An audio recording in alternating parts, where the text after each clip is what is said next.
लेकिन आज़ादी के 74 साल में इस देश में जो इन लोगों को हक अधिकार मिलने चाहिए थे, वो हक अधिकार आज़ादी के 74-75 साल में नहीं मिले। जब देश में अंग्रेज थे तब हमारे लोगों को ये बात बताई गई थी, ये बात समझाई गई थी कि अंग्रेजों की वजह से तुम्हारी समस्याएं हैं, अगर अंग्रेजों को इस देश से खदेड़ दो तो तुम्हारी समस्याओं का समाधान हो जाए। तो हमारे पुरखों ने, हमारे बुजुर्गों ने इस देश से अंग्रेजों को खदेड़ने का काम किया और अंग्रेज इस देश से चले गए। लेकिन अंग्रेजों के जाने के 74-75 साल बाद भी आज भी अनुसूचित जाति के लोगों के साथ में छुआछूत होता है, शेड्यूल कास्ट के लोगों के साथ में छुआछूत होता है। कहीं उनको घोड़ी पर चढ़ने से रोका जाता है, अगर वो घोड़ी पर चढ़ के बारात निकालते हैं तो पीट दिया जाता है, कहीं मूंछ रखने की वजह से पीट दिया जाता है। और हालात इतने ज़्यादा बिगड़ गए हैं कि देश में रामनाथ कोविंद जी देश के राष्ट्रपति हैं, राष्ट्रपति होने के बावजूद भी रामनाथ कोविंद जी को मंदिर में नहीं घुसने दिया जाता है। ये भी देश के हालात हैं। आज़ादी के 75 साल में देश में हालात बहुत ज़्यादा बिगड़ गए हैं। अनुसूचित जाति के लोगों के ऊपर बड़े पैमाने पर अन्याय अत्याचार हो रहा है। मैं तो राष्ट्रीय पिछड़ा वर्ग मोर्चा का राष्ट्रीय अध्यक्ष हूँ, पिछड़े वर्ग का संगठन चलाता हूँ, ओबीसी समाज का। आज़ादी के 74 साल में देश में जानवरों की गिनती हुई, कुत्तों की गिनती हुई, हिजड़ों की भी गिनती हुई, मगर पिछड़ों की गिनती आज़ादी के 74 साल में नहीं हुई। 2014 में जब नरेंद्र मोदी जी आए थे तो नरेंद्र मोदी जी कहते थे मैं पिछड़ी जाति का हूँ, मैं चाय बेचने वाला हूँ, मैं गरीब आदमी हूँ। ये आप लोगों ने सबने टीवी पर उनका भाषण सुना होगा। और नरेंद्र मोदी जी ये भी कहते थे कि जी हमारी सरकार बनाओ तो हम 15-15 लाख हर खाते में डाल देंगे, काला धन वापस लाएंगे। नरेंद्र मोदी को 2014 में हमारे लोगों ने जिता करके भेज दिया, नरेंद्र मोदी देश के प्रधानमंत्री हो गए। और जब नरेंद्र मोदी देश के प्रधानमंत्री हो गए तो जानवरों की गिनती किया, पिछड़ों की गिनती नहीं किया। 314 पिछड़े वर्ग के बच्चे जो यूपीएससी की परीक्षा, आईएएस की परीक्षा पास किए थे, उनकी नियुक्ति को रोक दिया। पिछड़े वर्ग के बच्चों का वजीफा बंद कर दिया और संविधान बदलने की साजिश और ज़्यादा तेज हो गई और दिल्ली के जंतर मंतर पर संविधान को जलाने का काम भी किया गया। तो हम लोगों को ये समझने की ज़रूरत है कि नरेंद्र मोदी जी ने भाषण तो कुछ दिया और काम और कुछ कर रहे हैं। और जिन 15-15 लाख खाते में डालने की तो छोड़ो, नोटबंदी और जीएसटी लगाकर जो खाते में था वो भी निकालने का कार्यक्रम हो गया। तो ये हम लोगों को समझने की ज़रूरत है कि पिछड़े वर्ग हो, शेड्यूल कास्ट हो, शेड्यूल ट्राइब हो, उनके साथ में देश में धोखेबाजी हो रही है। इस देश में जिसकी जितनी संख्या है उसको उतना हिस्सा मिलना चाहिए। शेड्यूल कास्ट के जितने लोग हैं उनके उतने आईएएस होने चाहिए, आईपीएस होने चाहिए, डॉक्टर होने चाहिए, वकील होने चाहिए, इंजीनियर होने चाहिए। जिसकी जितनी संख्या है उसको उतनी संख्या में सभी क्षेत्रों में भागीदारी मिलनी चाहिए, उतना पूंजीपति होने चाहिए, उतना उद्योगपति होने चाहिए। लेकिन ऐसा आज़ादी के 74 साल में नहीं हुआ। अगर आज़ादी के 74 साल में ऐसा नहीं हुआ तो हम लोगों को परिवर्तन करने की ज़रूरत है। हर 5 साल बाद हम लोग वोट डालने का काम करते हैं। किसी को जिताने के लिए वोट देते हैं, किसी को हराने के लिए वोट देते हैं। कभी जाति के नाम पर वोट देते हैं, कभी धर्म के नाम पर वोट देते हैं। और जाति और धर्म के नाम पर हमारा वोट लूटा जाता है और जाति और धर्म के नाम पर हमारा वोट लूट करके हमारा ही सत्यानाश करने का काम किया जाता है। आज अगर आप लोग देखो तो बाबा साहब डॉक्टर अंबेडकर ने भारतीय संविधान बनाया और भारतीय संविधान में हम लोगों को व्यवस्था दिया, आरक्षण का प्राविधान दिया कि जो लोग पीछे रह गए हैं उनको भी हक हिस्सा मिलना चाहिए। इसलिए आरक्षण की व्यवस्था की गई और लिखा गया जितनी भी सरकारी नौकरियां होंगी उसमें हम लोगों को आरक्षण मिलेगा।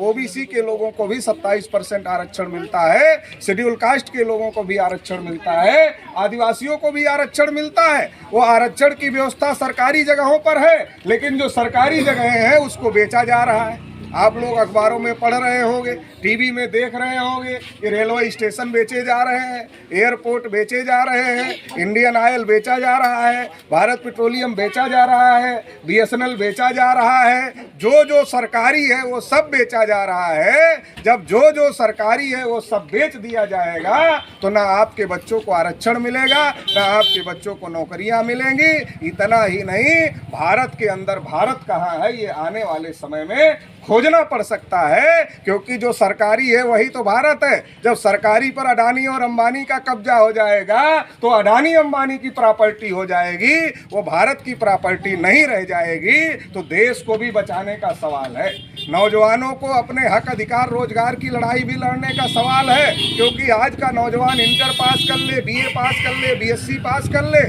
वो टेट पास कर ले, सुपर टेट पास कर ले, लेकिन उसको रोजगार नहीं है। और जब वो सड़कों पर उतरता है और उत्तर प्रदेश की सरकार चलाने वाले लोगों से ये मांग करता है कि हमारे हाथ को काम दो, हम भी देश के विकास में अपना योगदान देना चाहते हैं, तो उत्तर प्रदेश सरकार नौजवानों के हाथ को काम नहीं देती, बल्कि लाठीचार्ज करवाती है, नौजवानों का हाथ पैर तोड़ने का काम करती है। देश का नौजवान परीक्षा देने के लिए 200 किलोमीटर, 300 किलोमीटर, 400 किलोमीटर दूर जाता है, सेंटर पर बैठता है, कॉपी और पर्चा मिल जाता है, पता चलता पेपर लीक हो गया है, उसको वापस आना पड़ता है निराश होकर के। ये जो व्यवस्था बनाई गई है, आज प्राइमरी स्कूल केवल खिचड़ी खिलाने के केंद्र बन गए हैं, उसमें कोई पढ़ाई नहीं होती है। एक तरफ प्राइमरी स्कूल है जिसमें गरीबों के बच्चे पढ़ते हैं, एक तरफ कॉन्वेंट स्कूल है, प्राइवेट स्कूल है। दिल्ली में तो कुछ ऐसे भी स्कूल है, लखनऊ में कुछ ऐसे भी स्कूल है जहां बच्चों का टेस्ट तो होता ही होता है एडमिशन के लिए, गार्जियन का भी टेस्ट किया जाता है। अगर गार्जियन बता दे, बच्चे का माँ बाप बता दे मैं मजदूरी करता हूँ, उसके बच्चे को एडमिशन नहीं मिलता है। बच्चे का माँ बाप बता दे कि मैं किसान हूँ, तो उसके बच्चे को एडमिशन नहीं मिलता है। दोहरी शिक्षा नीति लागू की जा रही है। एक तरफ गरीब का बच्चा केवल खिचड़ी खाएगा और दूसरी तरफ अमीर का बच्चा बढ़िया स्कूल में पढ़ेगा, डॉक्टर, इंजीनियर, प्रोफेसर, वकील बनेगा।